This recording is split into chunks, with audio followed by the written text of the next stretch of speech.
London taxi drivers who spend years memorizing thousands of streets develop a measurably larger posterior hippocampus than non-drivers. This is neuroplasticity in action, the brain physically remodeling itself in response to experience. The brain you have today is not the brain you had a year ago. Neuroplasticity refers to the brain's remarkable capacity to reorganize its structure and function in response to learning, experience, or injury throughout a person's entire life.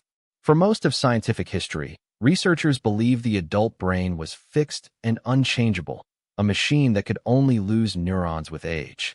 Decades of research have completely overturned that view. Every time you learn something new, practice a skill, or recover from a brain injury, neuroplasticity is at work. Donald Hebb articulated the foundational mechanism of learning in 1949 with what became known as Hebb's rule. Neurons that fire together wire together. When two neurons are repeatedly activated at the same time, the synaptic connection between them strengthens.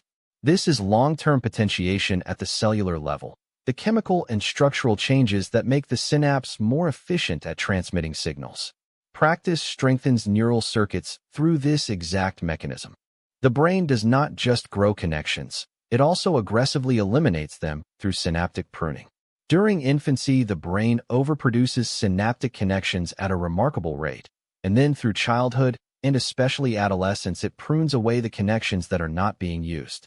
This is not brain damage, it is efficiency. Like editing a manuscript, pruning removes noise so that the signals that remain are clearer and faster. The adolescent brain undergoes a massive pruning wave in the prefrontal cortex. Neurogenesis, the birth of entirely new neurons, was once thought to stop after early development. Research in the 1990s and beyond demonstrated that new neurons continue to be generated in at least one region of the adult brain, the hippocampus, which is critical for memory formation and spatial navigation. This discovery was revolutionary. It means that even adult brains are not just reshaping existing neurons. They are actively creating new ones.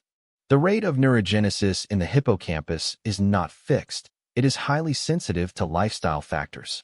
Aerobic exercise is the single most potent known promoter of hippocampal neurogenesis, followed by learning new skills and exposure to enriched, stimulating environments. Chronic stress and social isolation, by contrast, powerfully suppress neurogenesis. This gives neurogenesis direct relevance to mental health. Depression is associated with reduced hippocampal volume, and antidepressants may work partly by promoting neurogenesis. The hippocampus sits deep in the temporal lobe and plays a central role in converting short-term experiences into long-term memories, a process called memory consolidation. It also supports spatial navigation, maintaining a kind of cognitive map of your environment. The famous case of patient HM, whose hippocampus was surgically removed, demonstrated that he could no longer form any new long-term memories, confirming the hippocampus's essential role. London taxi drivers must memorize the knowledge, an exam of 25,000 street intersections, and their hippocampi grow measurably as a result. One of the most striking manifestations of neuroplasticity is cortical reorganization following brain injury. When neurons in one region die, neighboring neurons can sometimes take over their functions through a process of rewiring. Stroke survivors who undergo intensive rehabilitation can show remarkable recovery precisely because neighboring cortical areas are recruited to compensate for the damaged tissue. This recovery is slow and requires massive effort, but it demonstrates that function is not rigidly localized. The brain negotiates. When a limb is amputated, patients often experience vivid sensations, sometimes including pain, coming from the missing limb. This phantom limb phenomenon occurs because the cortical region that previously processed input from the limb does not simply go silent. Instead, neighboring cortical areas invade that territory, and signals from the face or arm can be misinterpreted as coming from the missing hand.